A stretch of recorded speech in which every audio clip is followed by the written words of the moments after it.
장혁이라고 합니다. 제가 이번에 석사 논문 주제를 전기중사 한국어의 동사하다와 정미사하다에 관하여 작성을 했습니다. 근데 본 발표문은 이에서 파생된 주제로 준비를 했습니다. 저는 앉아서 발표하도록 하겠습니다.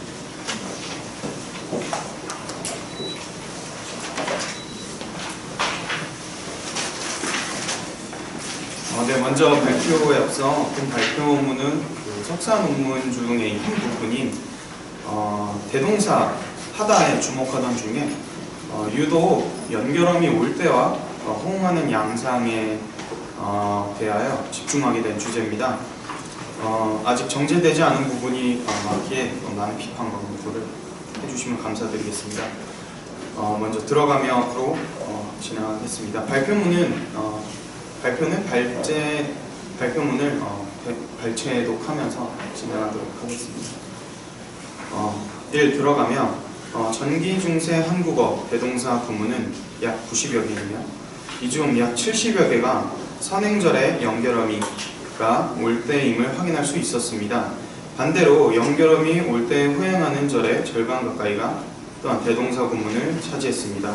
이런 수치상의 결과는 연결어미 올 때와 대동사라는 두 문법 요소 간에 의미적으로 강한 연관성이 있음을 시사합니다. 본 발표문에서는 이러한 현상에 주목하여 후행하는 대동사 구문이 선행절의 연결어미 올 때의 의미적 지표로 작용함을 고려하여 연결어미 올 때의 의미적 변화를 확인하고자 합니다. 아울러 대표적인 선행 연구인 최소영 선생님 2008의 주장을 재검토하는 방식으로 논지를 전개하고자 합니다. 이 발표문의 구성은 먼저 2장에서는 위에서 언급한 전기중사 한국어의 올 때에 후행하는 대동사 구문의 양상이 어떠한지를 먼저 살펴보고요. 3장에서는 연결어미 올 때 그리고 이의 후대형인 5대와 관련된 선행 연구를 확인한 후 최수영 선생님의 주장을 재검토하여 이를 토대로 연결어미 올 때의 의미 변화에 대한 이 발표문의 대안을 제시하고자 합니다. 4장은 결론을 내리고자 합니다. 2장입니다. 연결어미 올 때에 후행하는 대동사 구문. 본장에서는 실제로 연결어미 올 때와 대동사 간의 의미적으로 강한 연관성이 있는지를 확인하고자 합니다. 먼저 해당 대동사 구문은 주로 타동사 구문이며 목적어가 문면에 나타나는 경우와 생략된 경우로 나타납니다. 다음 장으로 넘어가겠습니다.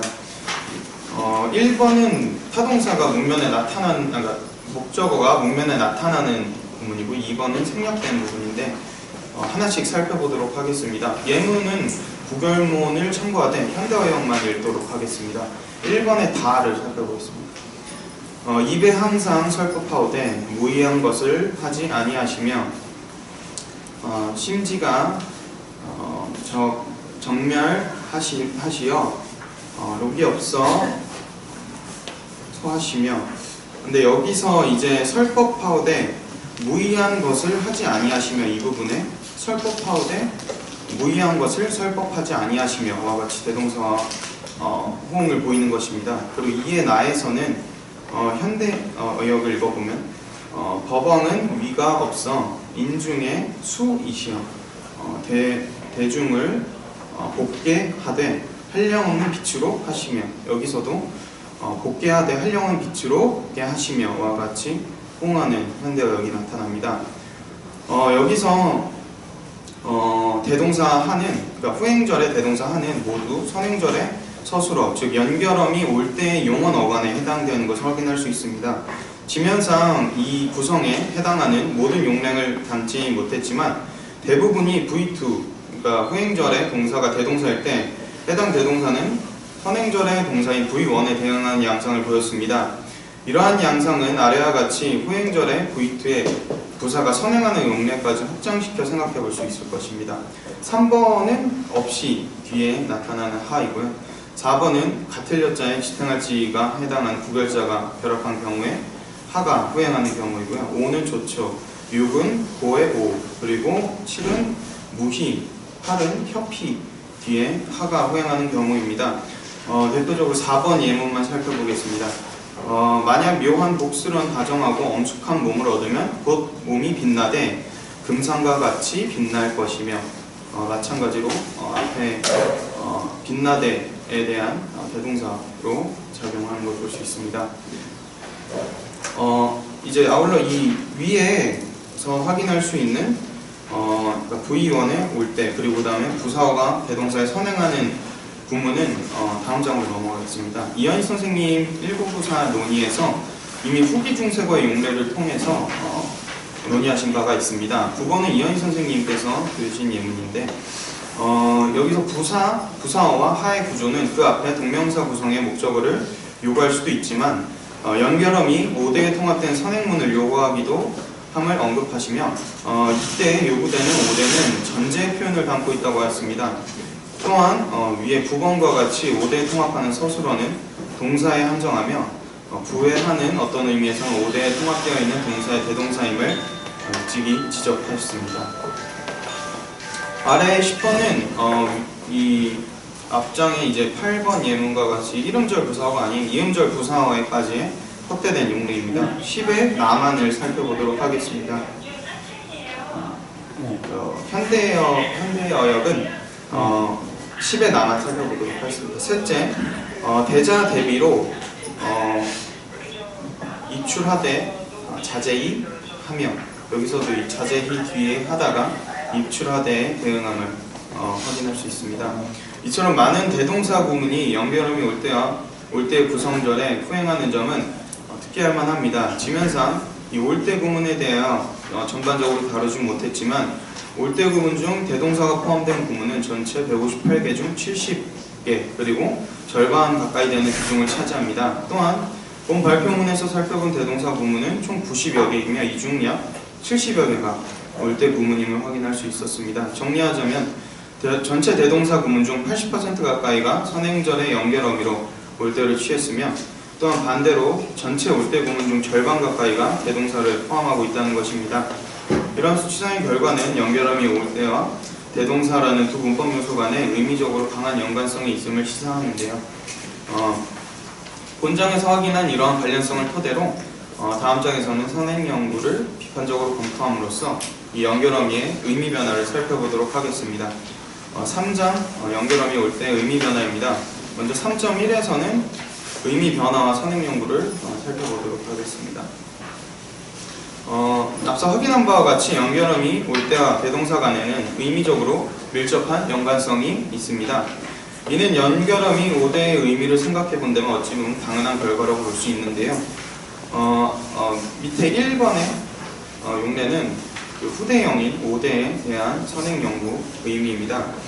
먼저 허홍 선생님은 설명, 그리고 이기문 선생님은 양보, 그리고 권지일 선생님은 상대, 그리고 안병희 이가훈 선생님은 양보와 설명, 그리고 이현희 선생님의 논의에서는 전제, 발견, 역적, 의미 달라, 완결 이렇게 표현하셨습니다. 그리고 이제 마지막으로 최소영 선생님 2008 논의에서는 상황 설정이라는 선행 연구들을 정리하여 설정한 의미인데요. 그러면 가장 합리적으로 이해가 되는데, 후행문에 오는 내용이 기댈 문맥적 바탕을 선행문에서 제한한다라는 의미로 상황 설정이라는 용어를 사용하였습니다. 이는 이현희 선생님의 1994의 논의의 분류와 서정수 선생님의 상황 접속서를 수용하여 발전시킨 의미론이라고 할 수 있습니다. 즉 최소영 선생님에서 정의한 의미를 고려한다면 해당 연결어미와 후행절에 오는 대동사와의 의미적 관련성은 더욱 높아집니다. 다시 말해 전기중사 한국어에서는 대동사라는 문법적 요소가 연결어미 올 때의 의미를 가장 잘 드러내는 하나의 의미적 지표라고 할 수 있습니다.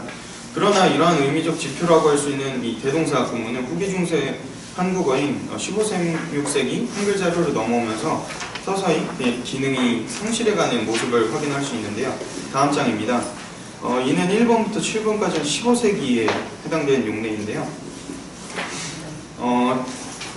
다시 말하자면 이제 선행절과 후행절이 종속적인 관계를 형성해야 올 수 있는 구문들인 것입니다.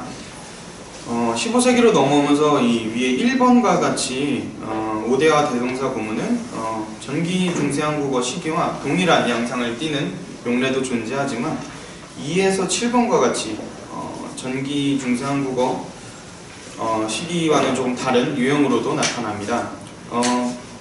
전기 중세 한국어 시기에 선행절의 연결어미는 압도적으로 5대의 소급형인 올 때가 대다수였던 반면 후기 중세 국어에서는 2번에서 7번과 같이 다양한 연결어미와 호응하는 모습을 확인할 수 있습니다.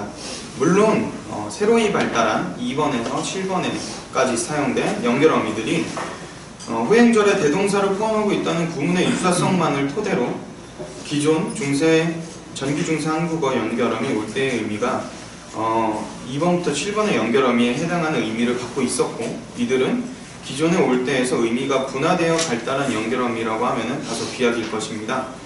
하지만 위와 같은 양상을 통해 전기 중세 한국어 시기 올 때 의미보다 후기 중세 국어 한국어 5대 의미가 축소되었다고는 생각할 수 있습니다. 선행절의 연결어미와 의미적으로 긴밀함을 보이는 문법 요소인 대동사가 당시 전기 중세 한국어에서는 대동사 구문의 약 80%를 차지할 정도로 압도적인 의미적 비중을 가졌으나 15세기 한글 자료에서는 이전과 같이 5대 구문에서만 대동사가 나타나지 않고 여러 연결어미와도 상당수 공개하기 때문입니다. 이러한 양상은 16세기에서도 확인할 수 있으며 8번에서 10번과 같이 그 양상은 15세기와 크게 다르지 않습니다. 여기서 이제 16세기의 8번 그리고 15세기의 1번 예문과 같은 경우는 거의 대부분이 화법동사에 대한 대동사로 대응하는 부분만이 존재합니다. 이 역시도 올 때와 대동사가 다양한 동사 및 부분과 호응했던 전기중세 한국어 시기와 비교한다면 후기중세 한국어의 5대로 오면서 겪은 의미 축소의 일환으로 판단이 됩니다. 그러나 연결어미 올 때에 대한 전기중세 한국어부터 현대 한국어까지 의미 변화를 유일하게 다룬 최수영 선생님 2008회에서는 본 발표문의 입장과는 정반대로 전기중세 한국어에서 후기중세 한국어로 넘어오면서 올 때 의미가 확대된다고 하였습니다. 이에 대해서는 다음 절에서 해당 연구의 의미 설정 단계를 비판적으로 검토하고 대안을 제시하고자 합니다. 그리고 각주 9번을 살펴보도록 하겠습니다. 연결어미 올 때에 대해서는 주로 공시적인 의미나 후기 중세 한국어까지의 형태적 변화 및 발달 과정을 다루는 연구가 대부분이었습니다. 이에 최소영 선생님의 논의는 해당 연결어미에 대하여 전기 중세 한국어부터 현대 한국어까지 넓은 범위에 걸쳐 통시적으로 문법적 그리고 의미론적 천착을 시도한 유일한 선행 연구입니다. 그러나 그 통시적 의미 변화 기술에서 근대부터 현대까지에 이르기까지의 해당 연결어미의 의미가 축소한다는 주장은 전적으로 동의하나 전기부터 후기 중세까지 넘어오면서 그 의미가 확대된다는 주장은 쉽게 동의하기 어려웠습니다. 이러한 고민에서 본 발표문의 내용이 시작되었는데요. 의미 변화를 다루고 있는 유일한 연구이기에 본 발표문의 주장을 공고히하고자 본장에서 자세히 검토하도록 하겠습니다. 다음 장 3.2절로 넘어가도록 하겠습니다. 최소영 2008에 대한 재검토 및 대안 제시입니다. 우선 1번과 같이 최소영 2008에서는 상황 설정이라는 앞에서 소개했던 그 의미를 세 가지로 분류하였습니다. 이는 이제 15세기 문형에 맞춰서 세분화한 것인데요. 이 상황 설정이라는 의미를 15세기 문형에 맞춰서 세분화한 것이 첫 번째 오류라고 판단됩니다. 첫 번째로 설명적 상황 설정, 그리고 대조적 상황 설정, 그리고 인용 상황 설정 이렇게 세 개로 의미를 나눴습니다. 이제 이는 1번의 가와 2의 분류는 기본적인 의미인 상황 설정에 좀 부합된다고 판단이 되나 다의 경우는 인용이라는 것이 그 앞서 설명한 1의 가의 구체적 그리고 1의 나의 대조적 상황이 아닐 뿐더러 이와 동일한 층위의 분류된 기준으로 보기 어렵습니다. 또한 이는 인용문이라는 문형에 이끌린 정의이므로 지나치게 형식적인 요소의 얽매인 분류라고 생각이 됩니다. 또한 의미론적으로 보아도 1가의 상황 설정이 1가의 상황 설정에 포함될 수 있다고 판단이 됩니다. 각주 10번을 보면은 실제로 최소영 2008에서 설명적 상황 설정과 인용 상황 설정 간에 의미 중복이 있음을 언급을 하였습니다. 추측하건대 15세기 5대 후행절의 대부분이 인용문을 취하는 것을 염두에 두고 이를 구분하기 위해 인용상황 설정이라는 의미를 인위적으로 분류한 것으로 판단됩니다. 이렇게 15세기 문형에 기대한 의미 분류를 바탕으로 그 이전 시기의 자료를 분석한 결과 자연히 후기 중세 한국어와는 다소 차이가 있는 전기 중세 한국어의 올 때 의미 파악에 대해서 부정확한 결론을 내릴 수밖에 없는 것입니다. 2번은 최소영 2008에 나타나는 예문인데요. 1번의 상황 설정을 분류를 토대로 해서 전기중세 한국어의 올 때를 분석한 결과 설명적 상황 설정과 대조적 상황 설정의 의미는 이 전기중세 한국어, 그러니까 자토속도 구글 자료에서 포착이 된다고 하였습니다. 그러나 이제 1다에서 설정한 인용 상황 설정에 대해서는 이 2번의 용례가 유일한 예이며 더 이상 문중되지 않는다고 하였고, 이에 따라서 인용 구문이 다수 문중되는 후기 중세 국어로 넘어오면서 이 해당 올 때의 의미가 확장되었다고 기술한 것입니다. 하지만 이는 위에서 지적하였듯이 문형의 여부로 의미를 세분화해 정의하는 것은 좀 어려운 판단이라고 생각이 됩니다. 두 번째 오류는 유일례라고 언급한 2번 이외에도 전기중세 한국어 시기에 올 때에 허용하는 인용 구문이 3번과 같이 상당수 문중된다라는 점입니다. 이 3번은 2번에서 언급한 최소영 2008에서의 유일례라고 했던 예문과 동일한 구성을 가진 문장입니다. 이처럼 전기중세 한국어 시기에도 인용상황 설정에 해당한 용례가 상당수 등장하기에 설령 최소영 2008의 의미 분류를 토대로 판단하더라도 전기중세 한국어 시기에 비하여 후기중세 한국어 시기에 해당 연결음의 의미가 축소되었다고 보기는 어렵습니다.